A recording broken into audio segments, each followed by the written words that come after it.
কে বলছেন? আল্লাহ তাআলা বলছেন যে আমার আসমানের দিকে তাকায় দেখো তো কোন জায়গা দিয়া ভেঙে চুরে পড়ছে কিনা। সুবহানাল্লাহ বলেন। আল্লাহ তাআলা বলছে তাকায় দেখো আমার আসমানের কোন জায়গা দিয়া ফুটা হয়ে গিয়েছে কিনা, কোন জায়গা দিয়া প্লাস্টার ভেঙে পড়ছে কিনা। আল্লাহ তাআলা বলেন না না না, এগুলো আমার কুদরত, এগুলো আমার ক্ষমতা, এগুলো আমার হুকুম। আমার আসমান ভাঙবে না, চড়বে না, ফাটবে না। ঠিক কিনা বলেন? তবে হ্যাঁ, আল্লাহ তাআলা বলছেন এই আসমানও একদিন বিদীর্ণ হয়ে যাবে, ফেটে যাবে। ইয়াউমা নাতুইস সামাআ কাতাইয়িস সিজিল্লি লিল কুতুব কামা বাদানা আউওয়ালা খালকিন নুঈদু। আল্লাহ তাআলা বলছেন হ্যাঁ, যেই দিন আমি আল্লাহ কিয়ামত কায়েম করব, সেই দিন আমি আল্লাহ এই ৭টা আসমানকে কাগজের মতো পেঁচিয়ে তাদেরকে আমি ছুঁড়ে মারব। ৭টা আসমান চূর্ণ বিচূর্ণ পাউডার হয়ে যাবে। আল্লাহু আকবার। তাহলে ক্ষমতা কার? আল্লাহ।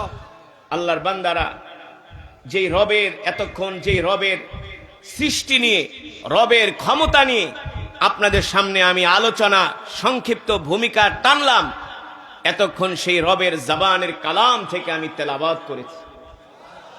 শুনছেন? হৃদয়ের কান দিয়ে শুনেছেন? যদি শুনে থাকেন, এক একটা হরফের বিনিময়ে আল্লাহ তাআলা আমাদের আমল নামায় কমপক্ষে 10টি করে নেকি দান করেছেন। যুবক, জীবনে কত গান শুনেছো? আল্লাহর কোরআনের সুরের মতো হৃদয়গ্রাহী, হৃদয় স্পর্শী সুর, যাকে বলে হার্ট টাচ। যেই সুর শুনলে হৃদয়ে লাগে, লাগে কি লাগে না? যেই সুর শুনলে পাথরের মতো হৃদয়টা মোমের মতো গলে যায়, সেই সুর হলো কোরআনের সুর, সেই সুর হলো আজানের সুর। কোরআনুল কারীমের তেলাওয়াতের সুরের চাইতে, আজানের সুরের চাইতে আসমানের নিচে জমিনের উপরে আর কোন হৃদয়গ্রাহী সুর হতে পারে না। পারে? আল্লাহ রাসূলের সাহাবীরা ইসলামের জন্য, দ্বীনের জন্য তারা জীবন দিয়েছেন একমাত্র আল্লাহর কোরআনের জন্য। এই কোরআনের সুর শুনে, ঠিক কিনা বলেন? আজকে তো আমাদের ঈমান দুর্বল হয়ে গেছে, আমরা মুসলমান গরু খাওয়া মুসলমানে পরিণত হয়েছি। আমরা মুসলমান গরু খাওয়া মুসলমানে পরিণত হয়েছি। কোটি কোটি মুসলমান আছে পৃথিবীতে, 250 কোটি, কিন্তু মুসলমানের মুসলমানিত্ব নাই। আমরা নামে মুসলমান, সমাজে শতকরা 5% মুসলমানও ঠিক মতো নামাজ পড়ে না। পড়ে? 5% মুসলমানও ঠিক মতো নামাজ পড়ে না। তবে হ্যাঁ, কিছু সাপ্তাহিক, কিছু বাৎসরিক মুসল্লি আছে যারা শুধু জুমার নামাজটা পড়ে আর ঈদের নামাজ পড়ে, এছাড়া মুসলমান নামাজ পড়ে না। ঠিক কিনা বলেন? কিন্তু সাহাবায়ে কেরাম কেমন ছিলেন? তাদের ঈমানের পাওয়ার কেমন ছিল? আল্লাহর নবীর কোরআনের তেলাওয়াত শুনে সাহাবায়ে কেরামদের ঈমান এত মজবুত হয়ে গেল। আল্লাহ নবী যেটা নির্দেশ দিয়েছেন, সাহাবায়ে কেরাম জীবন চলে গেছে, কোনদিন সাহাবায়ে কেরাম সেই কাজ করেন নাই। ঠিক কিনা বলেন?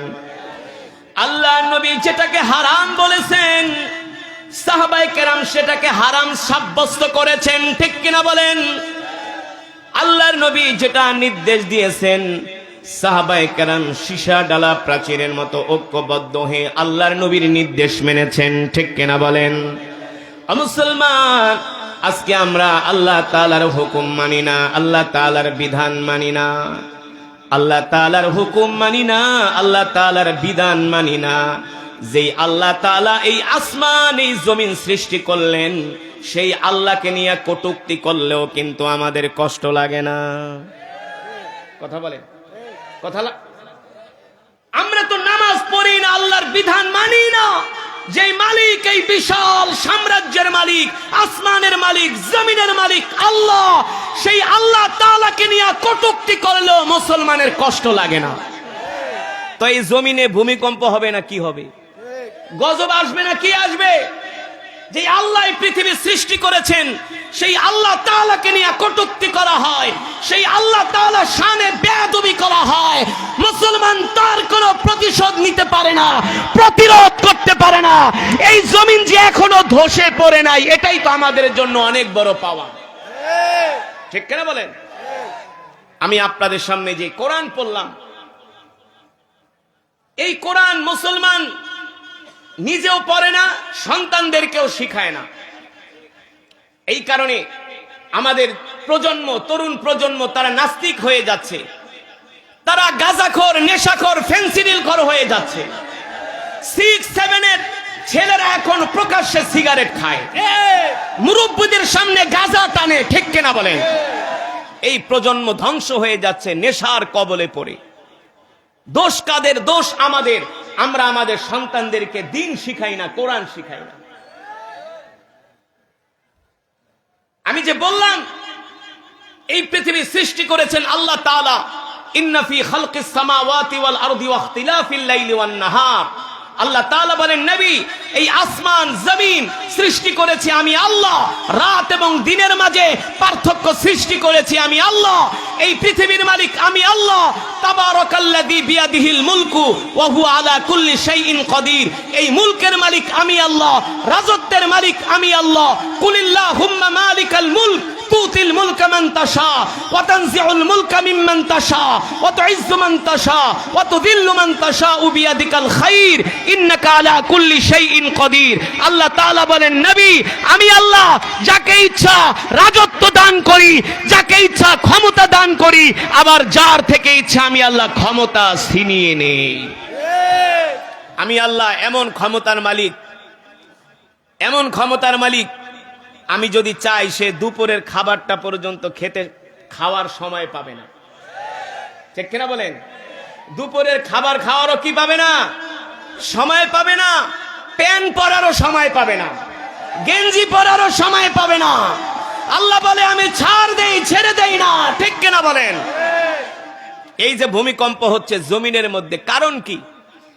ভূতত্ত্ববিদ, বিজ্ঞানীরা গবেষণা করে এক প্লেটের সাথে আরেক প্লেটের নাকি ধাক্কা লাগে। মূর্খ কোথাকার! অথচ আল্লাহ তাআলা বলছেন, জহরাল ফাসাদু ফিল বাররি ওয়াল বাহরি বিমা কাসাবাত আইদিন নাস। জলে স্থলে তোমাদের উপরে যে আযাব গজব গুলো আসে, এগুলো তোমাদের দুই হাতের কামাই। কয় হাতের কামাই? দুই হাতের কামাই। নামাজ পড়ো না, রোজা রাখো না, ইসলাম মানো না, দিন মানো না, সারাদিন টানো বিড়ি আর সিগারেট। আজান দেয়, মসজিদের সামনে দিয়া যাও, ঘাড় বেঁকা করে চায়ের দোকানে বসা 3 ঘন্টা বাংলা সিনেমা দেখো আর চা খাও। হ্যাঁ, যেই রবই আসমান জমিন সৃষ্টি করছে, সেই রবকে গালি দেওয়া হয়, সেই রবের নামে কটূক্তি করা হয়, তার কোনো বিচার হয় না। উল্টা তার পক্ষে আবার মানববন্ধন করে। জানেন না? জানেন না? কে কে? কুলাঙ্গার, কুলাঙ্গার, কুকুরের বাচ্চা আবুল সরকার। আজকে তার একটা ভিডিও আমি দেখে আমার মাথা পুরো হেট হয়ে গেছে। আস্তাগফিরুল্লাহ। সে কি বলে? বলে আল্লাহর কথার নাকি আর বললাম না। শুনছেন আপনারা? শুনছেন না? আস্তাগফিরুল্লাহ। সে বলে আল্লাহর কথার নাকি এত বিশ্রী ভাষায় সে বলেছে। কথাটা বলবো? আপনারাই বলতে নিষেধ করছেন, দেখছেন? এই কথা বলার পরে ওই আবুল সরকার হারামজাদা এই বাংলার জমিনে কিভাবে থাকে, ওর কল্লা উড়িয়ে দেওয়া দরকার, ঠিক কিনা বলেন?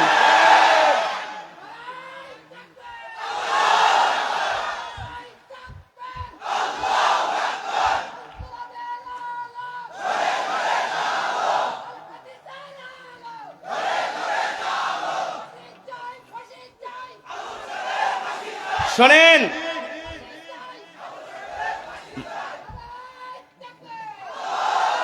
এই কথাগুলো কিন্তু সাধারণ কথা নয়। সে বলতেছে আল্লাহর কথার নাকি আগাও বোঝে না, মাথাও বোঝে না। আরে হারামজাদা, তুই আগা মাথা কোত্থেকে বুঝবি? তুই তো গাঁজাখোর, তুই তো ফেন্সিডিলখোর, তুই তো হারামজাদা, তোর জন্মের ঠিক নাই। তুই আল্লাহর কথার আগা মাথা কোত্থেকে বুঝবি? আজকে আর একটা ভিডিও দেখলাম, সেটার ভিতরে বলতেছে কুল আউযু বিরাব্বিন নাস, মালিকিন নাস, ইলাহিন নাস, মানে আল্লাহ বলে খালি নাচতে কইছে। এই আমার মোবাইলটা করে কুল আউযু বিরাব্বিন নাস, মালিকিন নাস, ইলাহিন নাস মিন শাররিল ওয়াসওয়াসিল খান্নাস, এগুলোর অর্থ বলে শুধু আল্লাহ নাচতে কইছে। চিন্তা করছেন? হ্যাঁ, এগুলোর অর্থ নাকি বলছে আল্লাহ শুধু নাচতে বলছে, তোমরা নাচো। তার আবার পক্ষ অবলম্বন করতেছে বাংলাদেশের কিছু রাজনীতি নেতারা। আসলে কয়লা ধুইলে ময়লা যায় না। আরে ক্ষমতার জন্য এই হারামজাদাদের ছাপাই গায়া কোনোদিন ক্ষমতায় টিকতে পারবেন না। মমতাজ পারছে?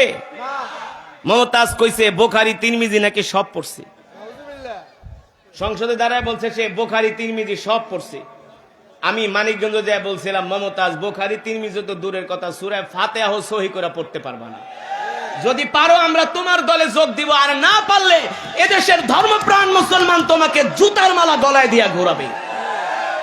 আপনি কি মনে করেন এই কথাগুলো বলে এই দেশের মানুষদেরকে তারা নষ্ট করতেছে, এই সমাজটাকে নষ্ট করতেছে? যারা অর্থ জানে না তারা তো মনে করবে আবুল সরকার ঠিকই কইছে, কুল আউযু বিরাব্বিন নাস মালিকিন নাস, আল্লাহ শুধু নাচতে কইছে। অথচ অর্থ কি? কুল আউযু বিরাব্বিন নাস, আমি রবের, মানুষের রবের কাছ থেকে আমি আশ্রয় চাই। কিসের আশ্রয় চাই? খারাপি থেকে আশ্রয় চাই। মালিকিন নাস, এই পৃথিবীর মালিক যিনি, তার থেকে আমি আশ্রয় চাই। ঠিক কিনা বলেন? ইলাহিন নাস, যিনি মানুষের রব, মানুষের মালিক, তার থেকে আমি অনিষ্ট থেকে আশ্রয় চাই। আর সে বলতেছে কুল আউযু বিরাব্বিন নাস, সব জায়গায় আল্লাহ নাচতে কইছে। নাউযুবিল্লাহি মিন যালিক। ও মুসলমান, যেটা বলছিলাম, আল্লাহ তাআলার শানে কটূক্তি করা হয়, বেয়াদবি করা হয়, তার কোনো শাস্তি হয় না। তার পক্ষে যখন মুসলমান পক্ষ অবলম্বন করে, আসমানের মালিক জমিনের মালিক নারাজ হয়ে যায়। আর আসমানের মালিক জমিনের মালিক যদি নারাজ হয়ে যায় তাহলে এই জমিনে গজব আসে। ঠিক কিনা বলেন? এই যে বাংলাদেশে মাঝে মাঝে ভূমিকম্প আসে, নড়ে চড়ে পড়ে না, নড়ে চড়ে। এই যে এত বড় ভূমিকম্প হলো গত শুক্রবার জুমার দিনে,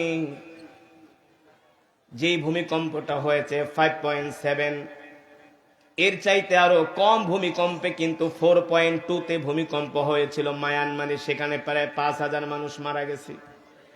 কিন্তু আমাদের বাংলাদেশে এত অতিমাত্রায় ভূমিকম্প হওয়ার পরেও আল্লাহ তাআলা আমাদেরকে এখনো টিকায়া রাখছে। শুধু এখানেই শেষ না, বাংলাদেশ যখন করোনা আসছিল, করোনা, ওয়ার্ল্ড হেলথ অর্গানাইজেশন, বিশ্ব স্বাস্থ্য সংস্থা বলেছিল এই করোনায় বাংলাদেশে 20 লক্ষ মানুষ মারা যাবে। বলে নাই? বলছিল। কিন্তু আলেম ওলামারা বলছিল 20 লক্ষ তো দূরের কথা, 20,000ও মারা যাবে না। এর কারণ কি? এর কারণ কি? এর কারণ হলো এই বাংলার জমিনে এত মসজিদ আছে, এত মাদ্রাসা আছে, এত আলেম ওলামা পৃথিবীর কোথাও না। এই যে আপনারা ওয়াজ মাহফিল শুনতে আসতেন, এই পর্যন্ত আমি পৃথিবীর 20 থেকে 25টা দেশে কোরআনের তেলাওয়াতের জন্য আমি গিয়েছি, তাও রাষ্ট্রীয়ভাবে। আমরা যখন বিদেশে যাই, ওই বিদেশের কারি সাহেবরা বলে তোমাদের বাংলাদেশের মুসলমান যে এত ধর্মপরায়ণ, এমন ধর্মপরায়ণ মুসলমান পৃথিবীর কোথাও নাই।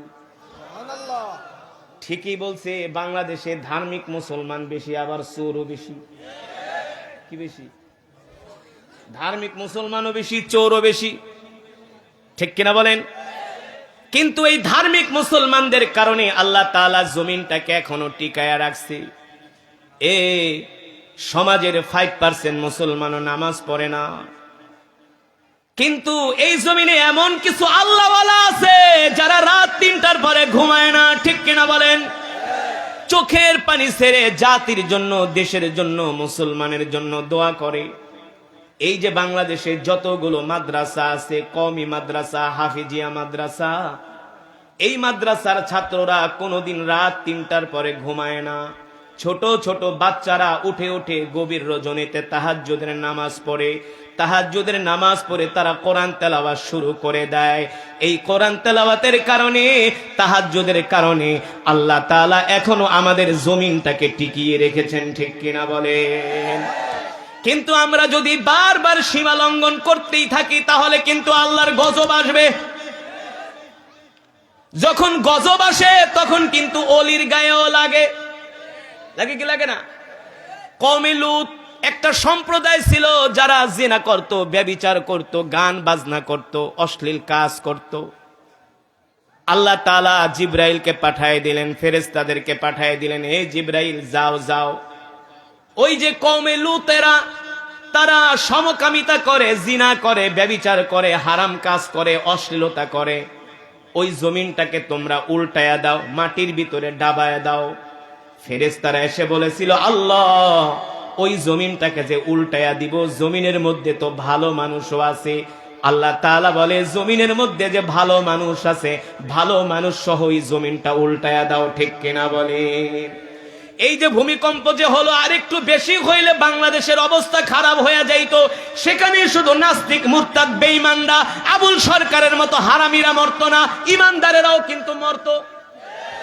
তার মানে আযাব গজব আসলে কিন্তু অলির গায়েও লাগে। ঠিক কিনা বলেন? যদিও যারা আল্লাহর ওলি তারা যদি ওই ভূমিকম্পে মারা যেত, তারা শহীদ হয়ে যেত, জান্নাতি হয়ে যেত। কিন্তু যারা নাস্তিক, মুরতাদ, তারা কিন্তু চির জনমের জন্য ফি নারে জাহান্নামা খালিদিনা ফিহা আবাদা, জাহান্নামের অধিবাসী হয়ে যেত। ঠিক কিনা বলেন? আল্লাহর বান্দারা, ও যুবকেরা, আমার মূল কথা হলো, আজকে আল্লাহকে গালি দেয়, আল্লাহ তাআলার শানে বেয়াদবি করে, আমরা ক্ষমতার জন্য আমরা তাদের পক্ষ অবলম্বন করি, কিন্তু এর কারণ হলো আমাদের ঈমানের পাওয়ার নাই। কিন্তু রাসূলের সাহাবীরা কেমন ছিলেন, আল্লাহর নবীর সাহাবীরা কেমন ছিলেন, কেমন ছিল তাদের ঈমানের পাওয়ার। আল্লাহর নবী, বিশ্ব নবী রাহমাতুল লিল আলামিন, সেই 1450 বছর আগে মদিনা থেকে একজন সাহাবীকে পাঠিয়েছিলেন রোমের বাদশার কাছে। রোমের বাদশাহ হিরাক্লিয়াসের কাছে পাঠিয়েছিলেন আল্লাহর নবী একটা পত্র দিয়া, এ হিরাক্লিয়াস, আমি হলাম আল্লাহর পয়গম্বর মুহাম্মদ সাল্লাল্লাহু আলাইহি সাল্লাম, আমি আল্লাহ তাআলার নবী, আমি তোমাকে ইসলাম ধর্ম গ্রহণ করার জন্য আমি তোমাকে অফার দিচ্ছি, ইসলাম ধর্ম গ্রহণ করার জন্য আমি তোমাকে দাওয়াত দিতেছি, আমি আল্লাহর পয়গম্বর মুহাম্মদ সাল্লাল্লাহু আলাইহি সাল্লাম। আল্লাহ নবী এই পত্র নিয়ে রোমান বাদশা হিরাক্লিয়াসের কাছে একজন সাহাবীকে আল্লাহর নবী পত্র নিয়ে প্রেরণ করলেন। হিরাক্লিয়াস যখন আল্লাহর নবী পত্র পাইলেন, আল্লাহর নবীর পত্র পাওয়ার পরে হিরাক্লিয়াস আল্লাহ তাআলার নাম শোনার পরে হিরাক্লিয়াসের মাথা গরম হয়ে গেল। হিরাক্লিয়াস আল্লাহর নবীর চিঠিটাকে 2 টুকরা করে জমিনে ফেলে দিলেন। শুধু 2 টুকরা করে জমিনে ফেলার নাই, ওই চিঠির উপরে হিরাক্লিয়াস পা দিয়া পাড়াচ্ছেন আর বলে, মোহাম্মদ, তোমার এত বড় সাহস, তুমি তোমার রবের দাওয়াত দেওয়ার জন্য আমার কাছে পাঠাইছো। এ মোহাম্মদ, তুমি এখনো আমাকে চিনো নাই, আমি তো হলাম তোমার রবের চির দুশমন, আমি শুধু তোমার পত্রটাকেই অপমান করলাম না। শোনো মোহাম্মদ, তুমি যেই দূত আমার কাছে পাঠিয়েছো, আমি তোমার দূতটাকে হত্যা করব। আল্লাহর নবী সাহাবী যায়েদ রাদিয়াল্লাহু তাআলা আনহুকে তিনি সেই জায়গায় শহীদ করে দিলেন। শহীদ করে সাহাবীর লাশটা মদিনায় পাঠায়া দিলেন। আল্লাহর নবীর কাছে যখন এই লাশ আনা হলো, আল্লাহর নবী এই লাশ দেখার পরে অজর ধারায় কাঁদতে শুরু করলেন। দেখেন, সাহাবীকে নির্মম ভাবে শহীদ করে তার লাশ মদিনায় পাঠায়া দিল। আল্লাহর নবী এই দৃশ্য দেখা সহ্য করতে পারলেন না। কিন্তু তৎকালীন 1450 বছর আগে সুপার পাওয়ার ছিলেন রোমানরা, সুপার পাওয়ার ছিলেন রোমান বাদশারা। বর্তমানে যেমন আমেরিকা সারা পৃথিবীতে সুপার পাওয়ার, রাশিয়া যেমন সুপার পাওয়ার, সেই 1450 বছর আগে রোমানরা ছিল সুপার পাওয়ার। রোমানরা ছিল সুপার পাওয়ার, কিন্তু মুসলমানের অবস্থা ছিল দুর্বল। এতটা দুর্বল ছিল, রোমানদের সামনে কথা বলার মতো সাহস মুসলমানদের ছিল না। কিন্তু আল্লাহর নবীর সাহাবীকে হত্যা করা হয়েছে। তৎকালীন সেই সময়ও দূত হত্যা করা ছিল জঘন্যতম অপরাধ। তুমি যাই করো না কেন, কোনো দূত হত্যা করা যাবে না, এটা তখনকার আইনও ছিল। কিন্তু আইন লঙ্ঘন করে রোমান বাদশা হিরাক্লিয়াস আল্লাহর নবীর সাহাবীকে নির্মমভাবে শহীদ করলেন, লাশটা মদিনায় পাঠিয়ে দিলেন। কিন্তু রোমানরা সুপার পাওয়ার হলে কি হবে? আল্লাহর নবী, তিনি তো নবী, তিনি আল্লাহ ছাড়া কারো সামনে মাথা নত করেন না। আল্লাহ নবী সাহাবীদেরকে ডাকলেন, এ সাহাবীরা তোমরা আসো মসজিদে নববীতে। 3000 সাহাবী মসজিদে নববীতে উপস্থিত হলেন। কয় হাজার? জোরে বলেন, কয় হাজার? 3000 সাহাবী মসজিদে নববীতে উপস্থিত হলেন। আল্লাহ নবী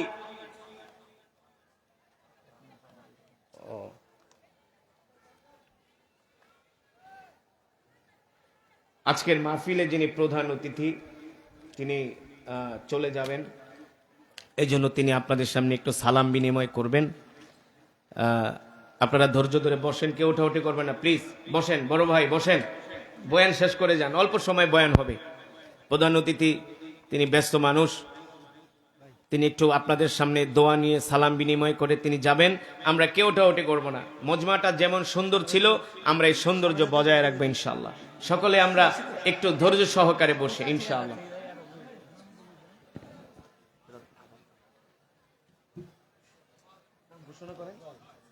আলহামদুলিল্লাহ, মাঝখানে একটু আপনাদের রক্ত করতেছি। আমাদের সম্মানিত প্রধান অতিথি খুব ব্যস্ত মানুষ, তো এই পর্যায়ে সালাম বিনিময় করবেন। আজকে আমাদের এই বিশাল ওয়াজ মাহফিলের সম্মানিত প্রধান অতিথি জননেতা জনাব মোহাম্মদ হুমায়ুন কবির খান সাহেব। জনাব মোহাম্মদ হুমায়ুন কবির সাহেব।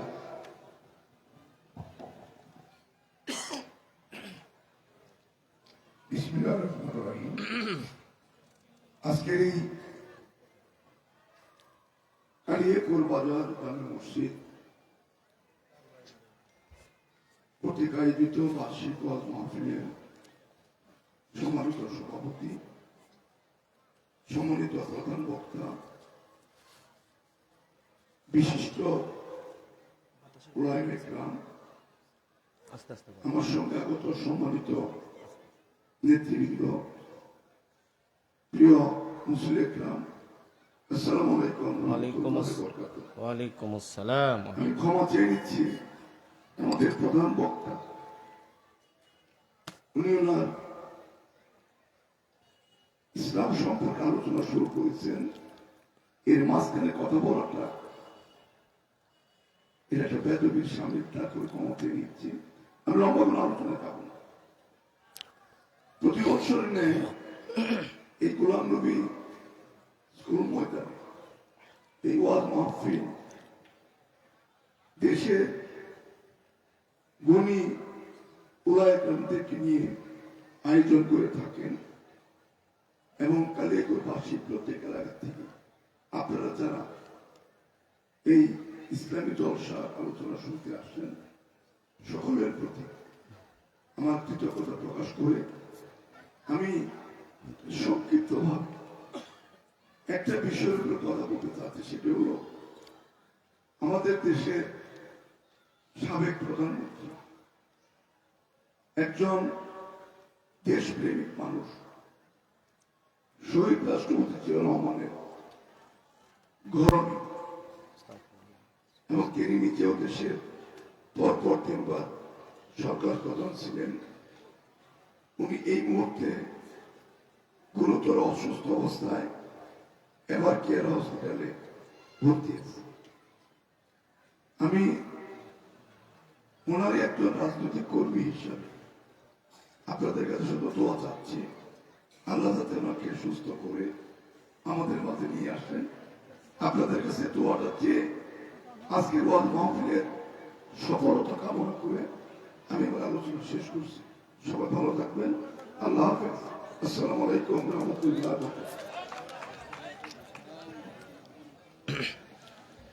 শেষ জিকির করি লা ইলাহা ইল্লাল্লাহ, লা ইলাহা ইল্লাল্লাহ। বক্তব্য দিবে, তেলাওয়াতের পরে বললেন না কেন? আপনাদের মাহফিল মানে ডিসিপ্লিনে তো ঠিক আছে, তেলাওয়াতের পরে বললে তো আমি লা ইলাহা ইল্লাল্লাহ, লা ইলাহা ইল্লাল্লাহ, লা ইলাহা ইল্লাল্লাহ, লা ইলাহা ইল্লাল্লাহ, লা ইলাহা ইল্লাল্লাহ, লা ইলাহা। হুজুর কই? ও হুজুর, কালেকশন দেখবো করে এলাম তোমার আগে থাকবো সাথে যাবো যা আলহামদুলিল্লাহ ঠিক আছে লা ইলাহা ইল্লাল্লাহু মুহাম্মাদুর রাসূলুল্লাহ মুহাব্বতের সাথে পড়ি সাল্লাল্লাহু আলাইহি ওয়াসাল্লাম। শোনেন, একবার ইঞ্জিন স্টার্ট উঠলে ওই ইঞ্জিন যদি বন্ধ হয়ে যায়, একে তো শীতের দিন, বুঝেন নাই? শীতের দিনে এমনি ইঞ্জিন স্টার্ট উঠতে চায় না, একবার ওঠার পরে আবার যেহেতু বন্ধ হয়েছে, আপনারা উঠাউঠি করে না তাহলে কিন্তু ইঞ্জিন একবারে ডাউন হয়ে যাব। হ্যাঁ, ধৈর্য ধরে বসবেন তো ইনশাআল্লাহ। অল্প সময় বয়ান চলবে, আমরা একসাথে মোনাজাত দিয়ে বাড়িতে যাব ইনশাআল্লাহ। আল্লাহ তাআলা আমাদের তৌফিক দান করুন, বলি আমিন। আপনাদের ইমানের পাওয়ার আছে, অন্য মাহফিল হইলে লোক সব উঠা যেত, কিন্তু আপনাদের কলিজা পিপাসার্থ আছে আল্লাহর কোরআনের বয়ান শোনার জন্য, ঠিক কিনা বলেন? আল্লাহ তাআলা আপনাদের কলিজাকে পিপাসাকে নিবারণ করে দিবে ইনশাআল্লাহ। আল্লাহ তাআলা সকলকে কবুল করুন, বলি আমিন। যেটা বলছিলাম, আল্লাহর বান্দারা, আল্লাহর নবী বিশ্ব নবী রাহমাতুল লিল আলামিন সমস্ত সাহাবীদেরকে মসজিদে নববীতে ডাকলেন। আল্লাহর নবী সাহাবীদেরকে ডেকে বললেন, ও সাহাবীরা, দেখো তোমাদের ভাইকে রোমানরা হত্যা করে লাশ মদিনায় পাঠিয়ে দিয়েছে। এ সাহাবীরা, আমি রোমান বাদশার কাছে ইসলামের দাওয়াত নিয়ে পাঠাইছিলাম, ঠিক কিনা বলেন? ইন্নাদ দীনা ইনদাল্লাহিল ইসলাম, আল্লাহ তাআলার কাছে মনোনীত ধর্ম হলো ইসলাম। আল-ইয়াওমা আকমালতু লাকুম দীনাকুম ওয়া আতমামতু আলাইকুম নি'মাতি ওয়া রাদিতু লাকুমুল ইসলাম দীনা। একমাত্র কমপ্লিট জীবন ব্যবস্থার নাম হলো ইসলাম। আল্লাহু আকবার। আল্লাহর নবী বলেন, এ সাহাবীরা, তোমাদের ভাইকে রোমানরা নির্মমভাবে শহীদ করে তার লাশকে মদিনাতে পাঠিয়ে দিয়েছে। তোমার ভাইদেরকে রোমানরা নির্মমভাবে হত্যা করেছে। তোমাদের এই ভাইয়ের লাশ দেখার পরে তোমরা কি সিদ্ধান্ত নিবা? এখানে শুধু তোমার ভাইকেই হত্যা করা হয় নাই, তোমাদের রবকে, আমাদের রব আল্লাহ তাআলাকে, আমাকে অপমান করা হয়েছে, ঠিক কিনা বলেন? এই কথা শোনার পরে হযরত সাহাবায়ে কেরাম গর্জে উঠলেন আর বললেন, ওগো আল্লাহর নবী, রোমানরা পৃথিবীর সুপার পাওয়ার হতে পারে, আমাদের চাইতে তাদের সৈন্য বেশি থাকতে পারে, অস্ত্র বেশি থাকতে পারে, অর্থের দিক থেকে রোমানরা এগিয়ে থাকতে পারে। আমাদের কাছে অর্থ নাই, অস্ত্র নাই, সৈন্য নাই, কিন্তু আমাদের কাছে আল্লাহ, আল্লাহ রসুলের ভালোবাসা আছে, আমাদের কাছে ইমানের পাওয়ার আছে, ঠিক কিনা বলেন? কিসের পাওয়ার? আরো জোরে বলেন, কিসের পাওয়ার? আমাদের কাছে ইমানের পাওয়ার আছে, ইমানি শক্তি আছে। আপনি শুধু নির্দেশ দেন, আমরা 3000 সৈন্য, 3000 সাহাবী রোমানদের বিরুদ্ধে আমরা লড়াই করতে প্রস্তুত আছি।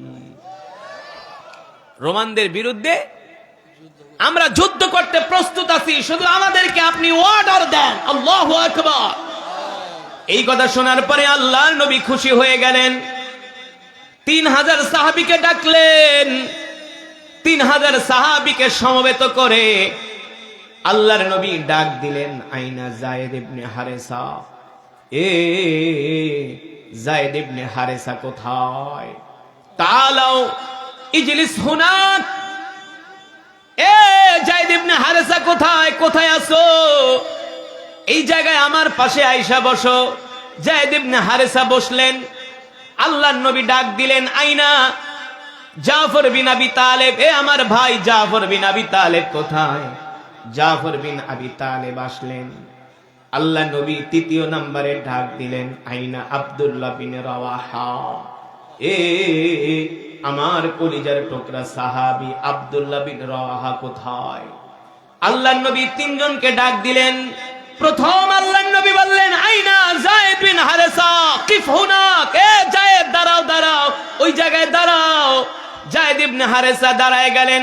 আল্লাহ নবী বললেন, এ যায়েদ, আমি যে রোমানদের বিরুদ্ধে 3000 সৈন্যকে প্রস্তুত করছি যুদ্ধ করার জন্য, 1 নম্বরে তুমি সেনাপতির দায়িত্ব পালন করবা।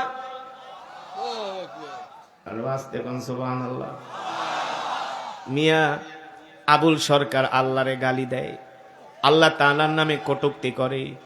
আমাদের যদি ইমানের পাওয়ার থাকতো ওরে জেলখানার গেট ভাঙ্গাই না, জেলখানার গেট ভেঙে এনে ওকে জ্যান্ত মাটির ভিতরে পুঁতে ফেলার দরকার ছিল।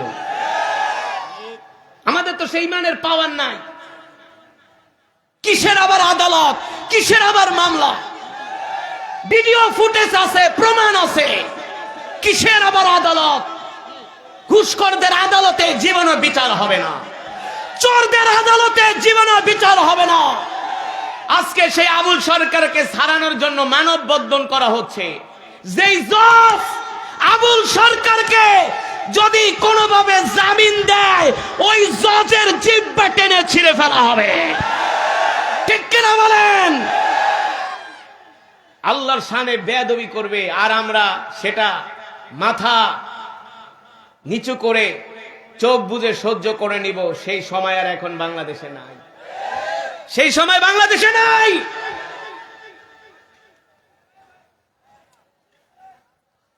আল্লাহর নবী সাহাবী যায়েদ বিন হারেসা দাঁড়ায় গেলেন। এই যুবক বন্ধু ভালো করে খেয়াল করো, সাহাবায়ে কেরামদের ঈমানের পাওয়ার কেমন ছিল, আল্লাহ আল্লাহ রসুলের প্রতি তাদের ভালোবাসা কেমন ছিল, দ্বীনের প্রতি তাদের দরদ কেমন ছিল।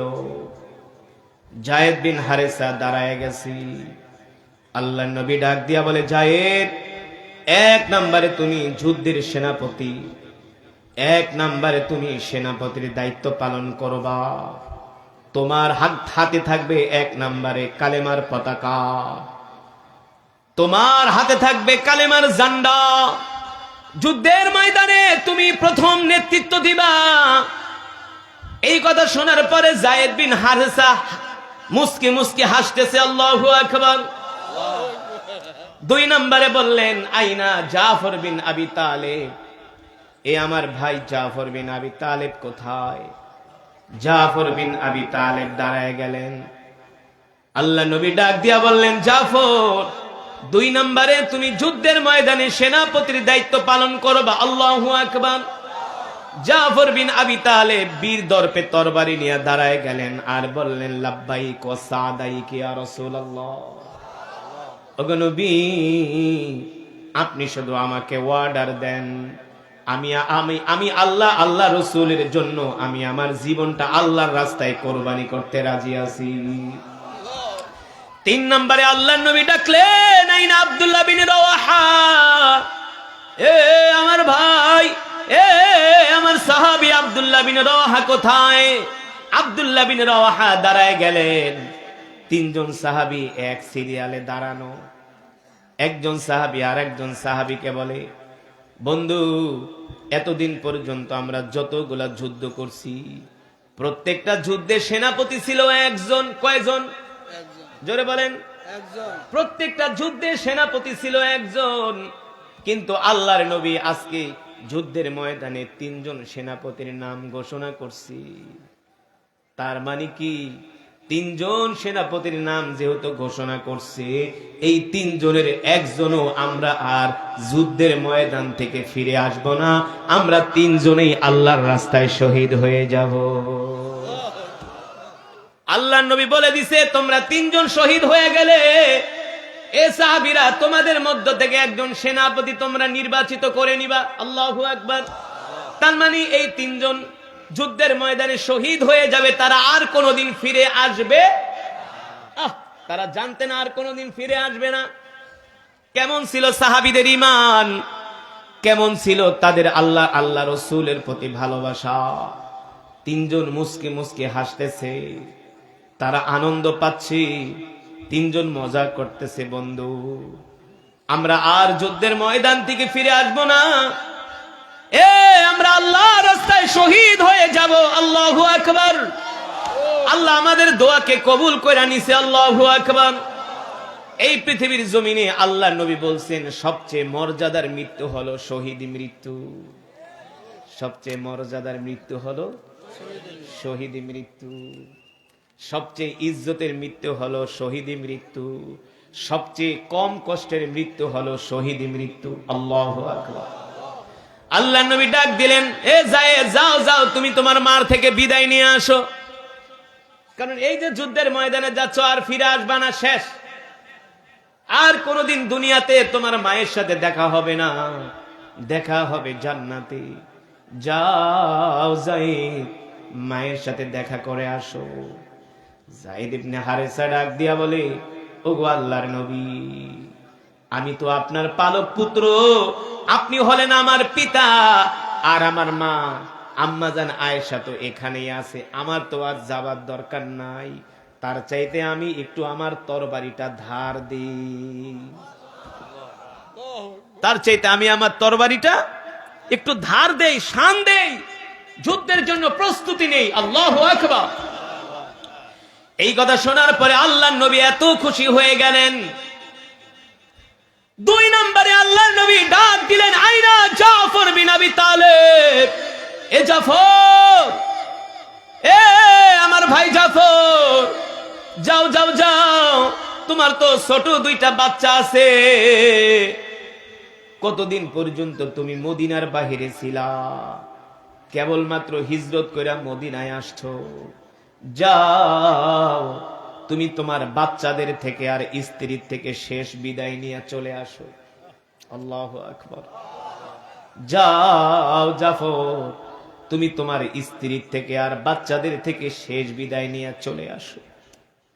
এই কথা শোনার পরে আল্লাহ রাসূলের ভাই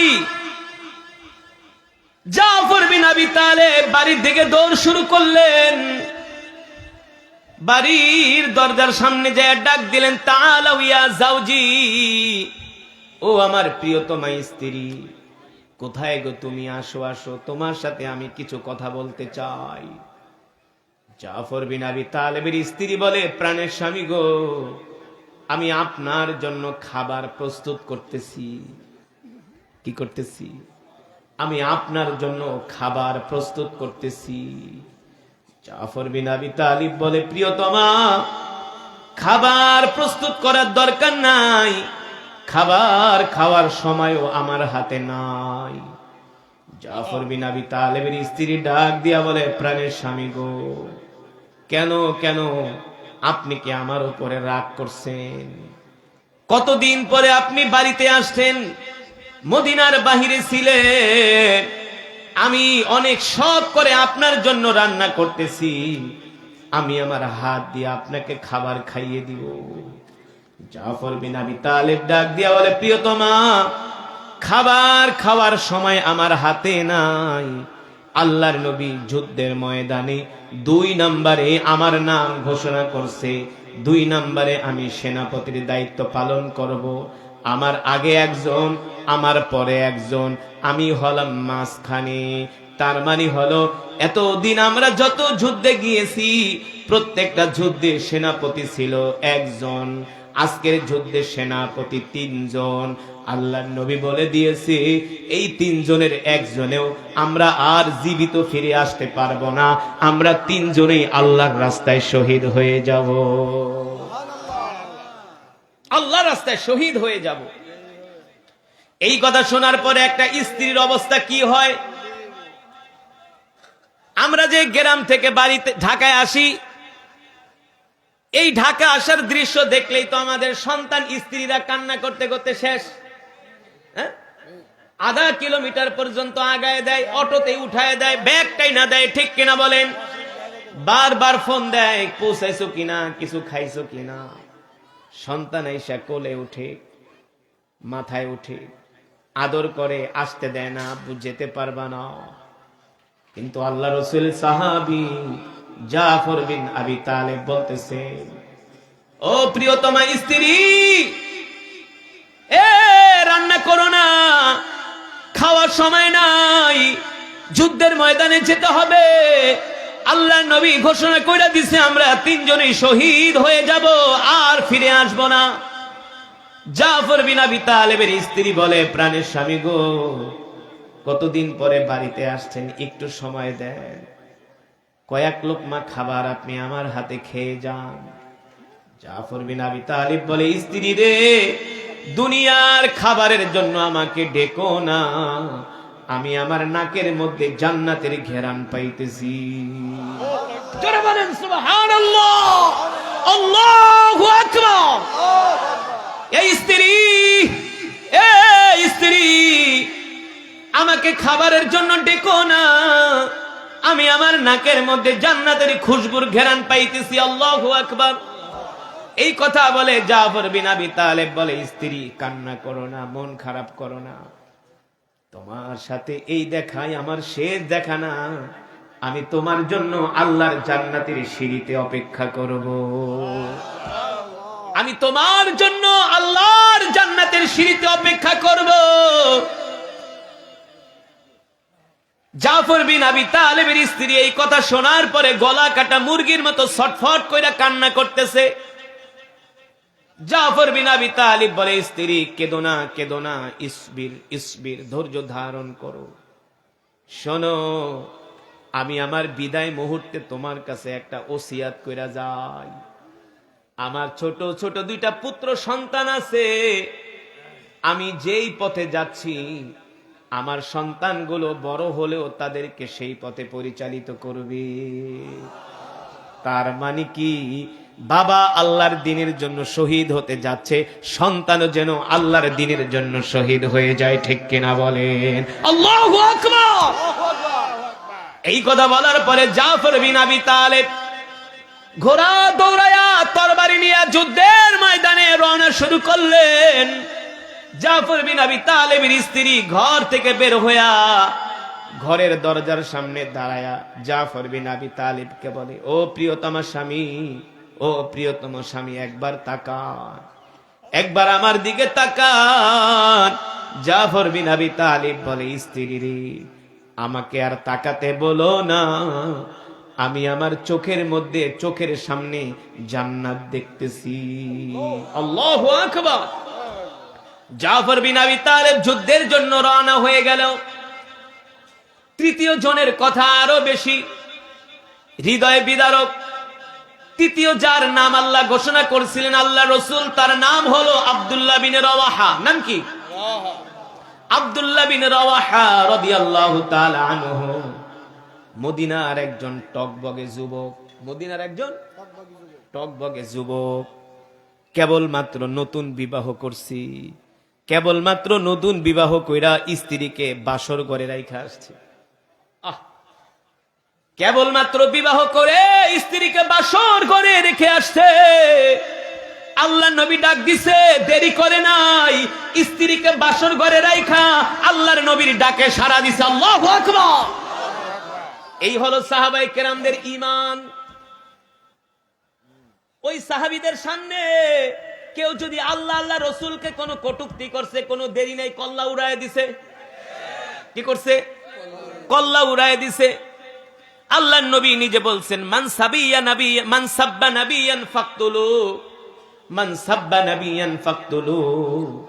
কেউ যদি আল্লাহ আল্লাহ রসুলকে গালি দেয়, তার শাস্তি হলো তার কল্লা উড়ায় দাও। তার শাস্তি হলো তার।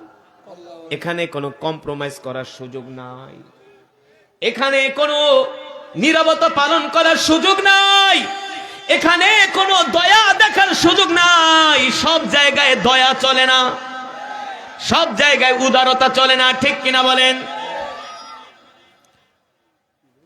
সাহাবীদের সামনে কোন কাফের মুশরিক আল্লাহর নবীকে গালি দেওয়ার সাহস পায় নাই, আল্লাহর নবীকে কটূক্তি করার সাহস পায় নাই। কিভাবে পাবে?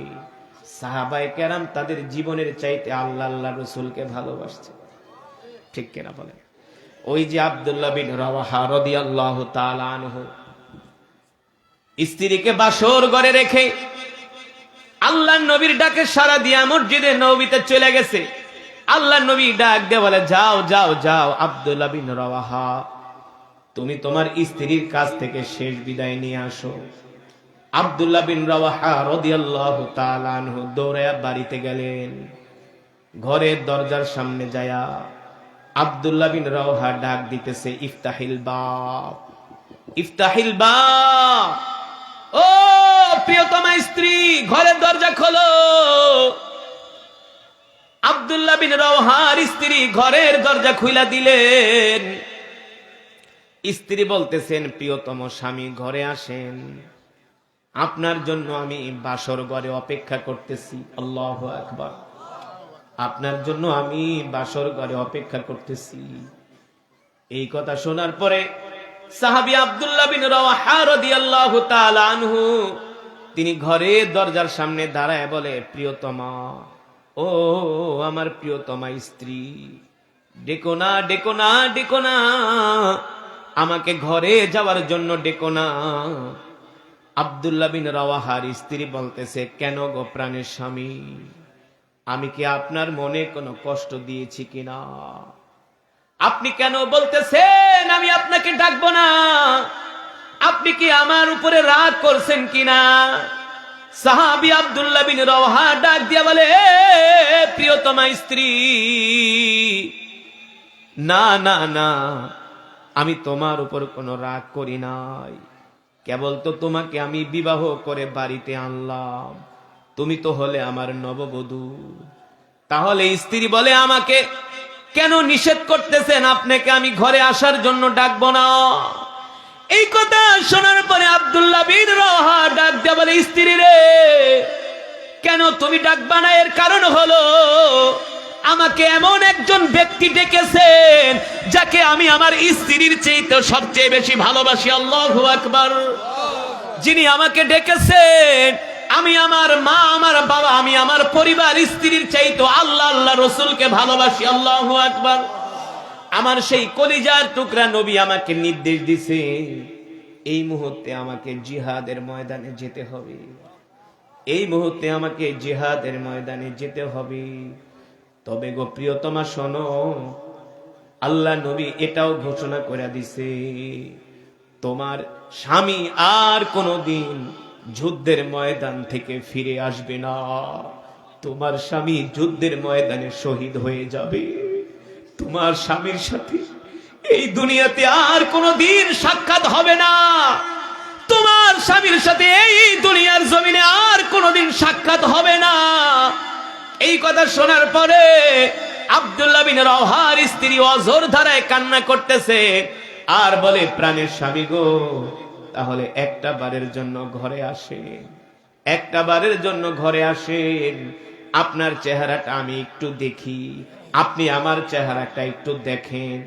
আব্দুল্লাহ বিন রাওয়াহা বলেন, না না না, আমাকে ঘরে ডেকো না, আমাকে ঘরে ডেকো না, আমি এই মুহূর্তে চাই না এই দুনিয়ার জমিনে আল্লাহ আল্লাহ রসুল ছাড়া কারো প্রতি আমার বিন্দু মাত্র ভালোবাসা জাগুক, এটা আমি পছন্দ করি না। আল্লাহু আকবার।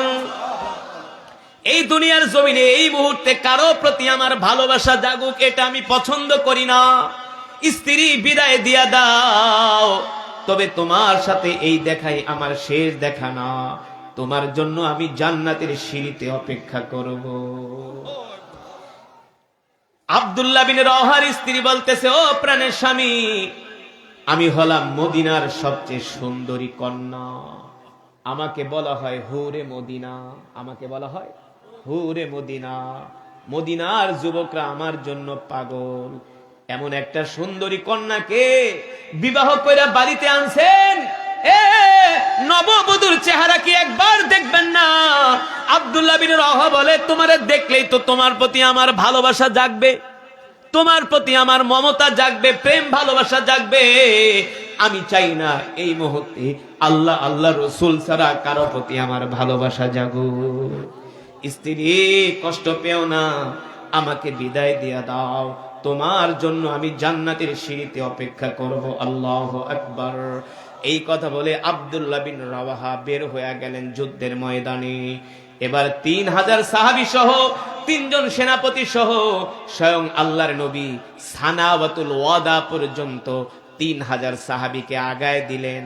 3000 সাহাবী জর্দানের সীমান্তবর্তী এলাকায় যায় সাহাবীরা একটা তাবু গাড়লেন রোমানদের সাথে লড়াই করার জন্য। রোমানরা গোয়েন্দা পাঠালো, যাও যে দেখো মুহাম্মাদের বাহিনীতে সৈন্য সংখ্যা কত। এবার রোমান গোয়েন্দারা আইসা দেখলো মুসলমানদের সৈন্য সংখ্যা মাত্র 3000। কয় হাজার? আর রোমানদের সৈন্য সংখ্যা হলো 1.5 লাখ। কয় লাখ? কই 1.5 লাখ, আর কই হলো 3000। এবার কোন কোন বর্ণনায় আসছে শুধু 1.5 লাখ না, রোমানদের সৈন্য সংখ্যা ছিল 1 লাখ। আরব কাফেররা আরো 1 লক্ষ রিজার্ভ ফোর্স রোমানদেরকে দিয়ে সাহায্য করেছে। 1 লক্ষ রিজার্ভ ফোর্স রোমানদেরকে দিয়ে সাহায্য করছে। কোন কোন বর্ণনায় আসছে 2 লাখ, কোন কোন বর্ণনায় আসছে 3 লাখ। ওই 2 লক্ষ 3 লক্ষ রোমানদের বিরুদ্ধে মাত্র 3000 মুসলিম সেনাবাহিনী দাঁড়ায় গেছে। আল্লাহু আকবার। মদিনা থেকে শুনে আসছে রোমানদের সৈন্য সংখ্যা হবে 1 লাখ। যুদ্ধের ময়দানে আইসা শুনে এখন রোমানদের সৈন্য সংখ্যা 3 গুণ, 3 লাখ হয়ে গেছে। আরব কাফেররা তাদেরকে রিজার্ভ সৈন্য দিয়া রোমানদেরকে সাহায্য করছে। মুসলমানদেরকে তো কেউ সাহায্য করে নাই, আল্লাহ ছাড়া মুসলমানের কেউ নাই। সাহাবীরা মিটিং এ বসছে কি করা যায়। মদিনা থেকে সৈন্য আসলাম, রোমান সৈন্য সংখ্যা 1 লাখ, এখন আয়েশা দেখি 2 লাখ। আবার শুনতেছি রোমানদের নাকি আরো সৈন্য দিয়া সাহায্য করবে। এই অবস্থায় আমরা যুদ্ধের ময়দানে কি করতে পারি? আল্লাহ নবীকে অবগত করা দরকার। যায়েদ ইবনে হারেসা, আব্দুল্লাহ বিন রাওয়াহা, জাফর বিন আবি তালেব দাঁড়ায় গেলেন। খালিদ ইবনুল ওয়ালিদ দাঁড়ায় একটা বক্তৃতা দিলেন। এ মুসলমান সাহাবীরা, এ মুসলমান সৈন্যরা, এ মুসলমান মুজাহিদরা, তোমরা কি কারণে এত ভয় পাও? কি কারণে তোমরা রোমানদের কাছে, কি কারণে রোমানদের সাথে তোমরা এখন লড়াই করার জন্য কেন তোমরা এখনো প্রস্তুতি নাও না? আমরা তো মুসলমান, আমরা যদি যুদ্ধে শহীদ হয়ে যাই তাহলে আমরা জান্নাতে চলে যাব, আর যদি যুদ্ধে বিজয় অর্জন করি গনিমতের মাল পাবো, আবার দ্বিতীয়ত আমরা গাজী হয়ে যাব। মুসলমান যুদ্ধের ময়দানে যদি শহীদ হয় তাহলে জান্নাতে যাবে, আর যদি যুদ্ধে বিজয় হয় গনিমতের মাল পাবে, গাজী হয়ে যাবে। তার মানে মুসলমানদের কোনো লস নাই, পুরোটাই লাভ। আর কাফেররা মরলেই তারা যাবে জাহান্নামে, ঠিক কিনা? আমরা যদি শহীদ হই সাথে সাথে জান্নাতে যাব, আর যদি গাজী হই, যুদ্ধে যদি জিতি তাহলে গনিমতের মাল পাবো, আমাদের বিজয় অর্জন হবে, আমরা গাজী হয়ে যাব। তার মানে এখানে আমাদের কোনো লস নাই। আর কাফেররা যদি আমাদের সাথে যুদ্ধের ময়দানে পরাজিত হয় ওরা জাহান্নামে চলে যাবে। সুতরাং এত চিন্তা করার দরকার নাই। আসো আসো আমরা যুদ্ধের ময়দানে রোমানদের সাথে লড়াই করার জন্য প্রস্তুতি নেই। আল্লাহু আকবার। এই ভাষণ শুনে 3000 সাহাবী অস্ত্র নিয়ে দাঁড়ায় গেল আর বলল, সেনাপতি আমাদেরকে অর্ডার দাও, এক বিন্দু রক্ত থাকতেও আমরা যুদ্ধের ময়দান থেকে পালিয়ে যাব না। আল্লাহু আকবার। আমরা রোমানদের বিরুদ্ধে লড়াই করব। ইতিহাস বলে মাত্র 3000 মুসলিম মুজাহিদ বাহিনী 2 লক্ষ রোমানদের বিরুদ্ধে যুদ্ধের ময়দানে দাঁড়ায় গেল। সুবহানাল্লাহ। প্রথম যুদ্ধের নেতৃত্ব দিলেন যায়েদ ইবনে হারেসা। যায়েদ ইবনে হারেসা ঘোড়া দৌড়ায়া রোমানদের সৈন্যের মধ্যে ঢুকে গেলেন, তাদের তাঁবুর মধ্যে ঢুকে গেলেন। যায়েদ বিন হারেসার সামনে রোমান সৈন্যরা আসে, ওই রোমান সৈন্যদের আর মাথা খুঁজে পাওয়া যায় না। আল্লাহু আকবার। মাথা খুঁজে পাওয়া যায় না। কয়েকশো রোমান সৈন্যদেরকে হত্যা করে একাই যায়েদ ইবনে হারেসা। আল্লাহু আকবার। এইদিকে এই অবস্থা দেখে হাজার হাজার রোমান সৈন্য যায়েদ ইবনে হারেসাকে চতুর্দিক থেকে ঘিরে ধরে, তাকে তীর মারে, বর্ষা মারে, তরবারি দিয়ে আঘাত করে। এক পর্যায়ে যায়েদ ইবনে হারেসা যুদ্ধ করতে করতে, লড়াই করতে করতে যায়েদ ইবনে হারেসা কালেমার পতাকা এক হাত দিয়া ধইরা জমিনের মধ্যে পড়া যায়। যায়েদ ইবনে হারেসা শাহাদাতের অমীয় সুধা পান করে আল্লাহর জান্নাতে চলে যায়। এবার কালেমার পতাকা হাতে নিয়ে নেয় জাফর বিন আবি তালেব। কে? জাফর বিন।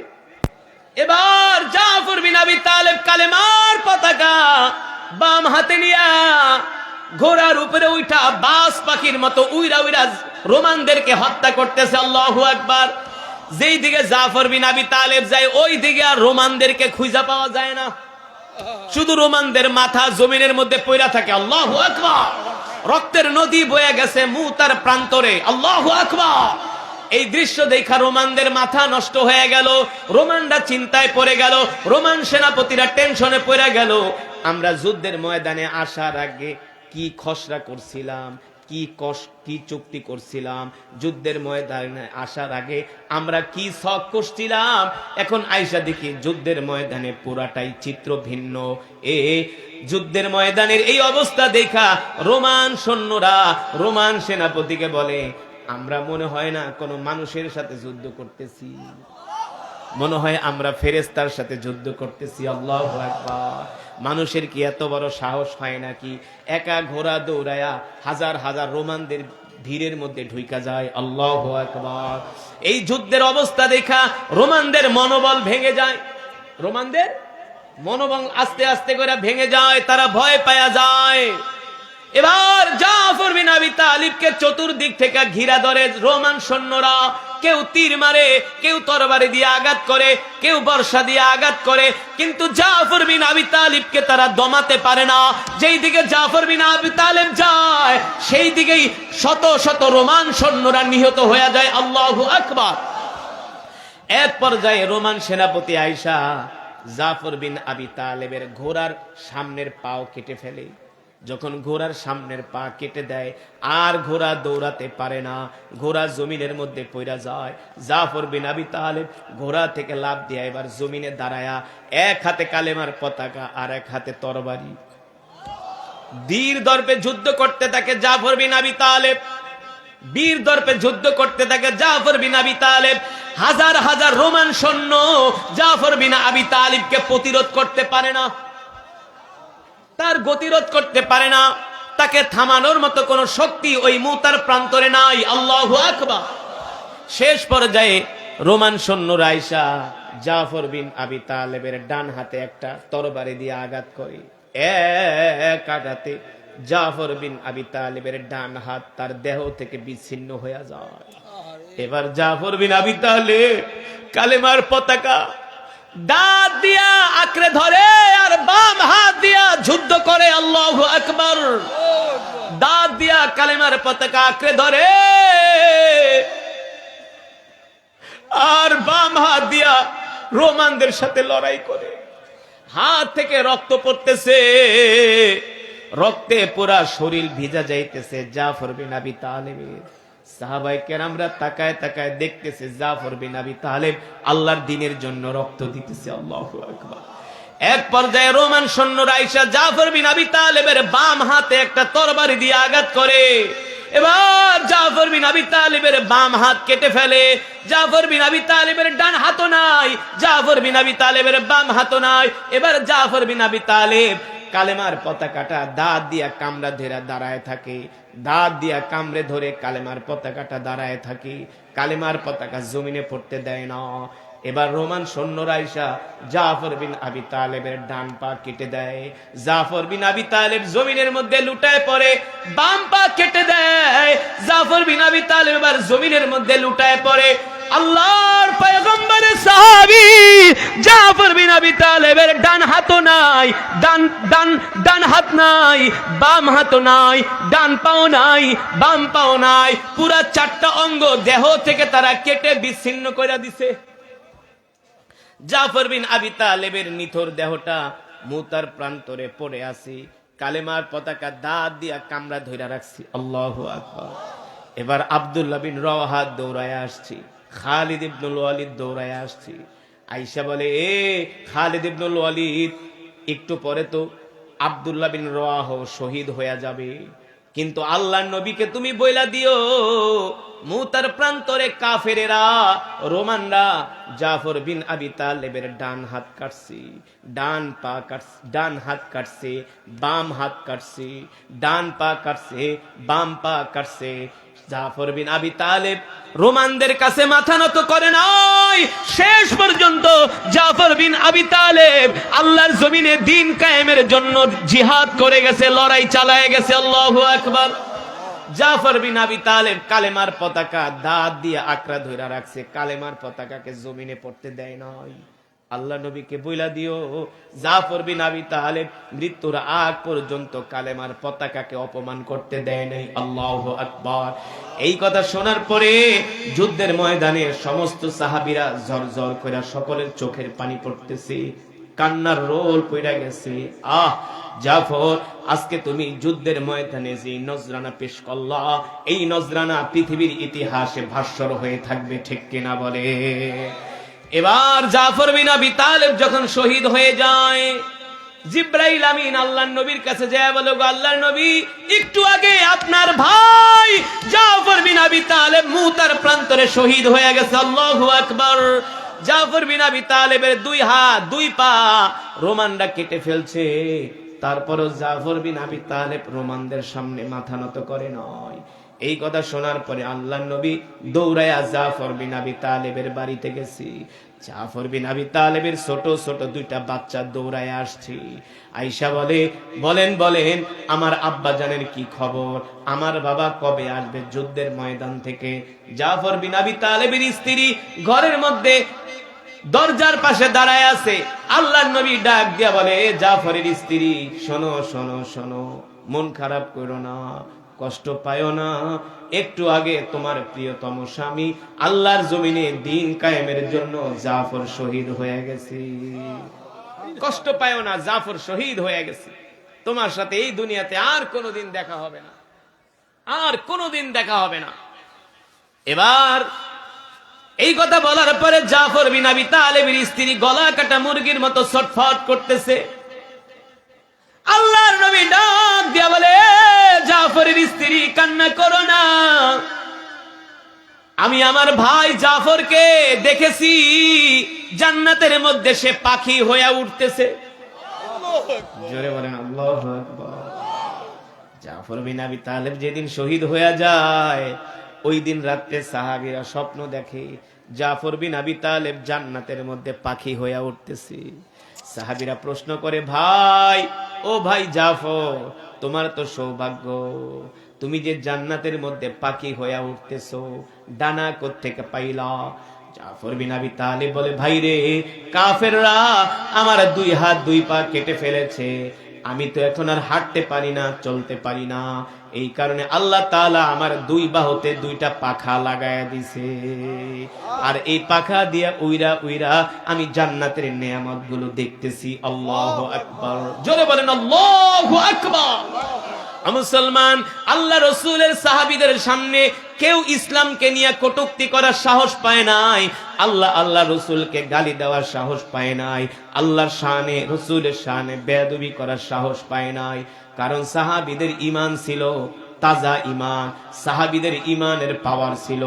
কিন্তু আমরা বাংলাদেশে 18 কোটি মুসলমান আছি, আমাদের ঈমানের পাওয়ার নাই, আমাদের মুসলমানের মুসলমানিত্ব নাই। যদি আমাদের ঈমানের পাওয়ারকে বাড়াতে হয়, মুসলমানের মুসলমানিত্বকে বাড়াতে হয়, তাহলে হযরত সাহাবায়ে কেরামকে অনুসরণ করতে হবে, ঠিক কিনা বলে? হযরত সাহাবায়ে কেরামদেরকে অনুসরণ করতে হবে।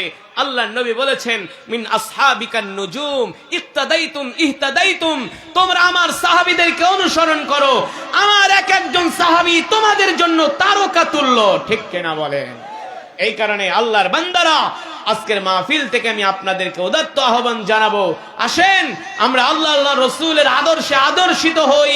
হযরত সাহাবায়ে কেরাম রিদওয়ানুল্লাহি তাআলা আলাইহিম আজমাইন, যারা আল্লাহর নবীকে জীবন দিয়ে ভালোবাসছে, আল্লাহ রসুলের জন্য তারা জীবন দিছে, আমরাও সেই সাহাবীদের কাতারে শামিল হতে কে কে রাজি আছি? হাত উঠে আল্লাহকে দেখাই। লিল্লাহি তাকবীর। আল কোরআনের আলো, আল হাদিসের আলো, ইসলামের শত্রুরা হুঁশিয়ার সাবধান। মাশাআল্লাহ, হাত নামান,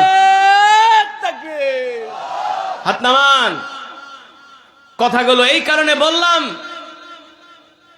আল্লাহ রসুলকে নিয়ে যখন আল্লাহর জমিনে কটূক্তি করা হয়, এই কটূক্তির অবস্থা দেখা বুঝতে হবে যে আমাদের জন্য রেড অ্যালার্ট জারি হয়ে গেছে, যে কোনো সময় বড় ধরনের গজব আসতে পারে, ঠিক কিনা বলেন?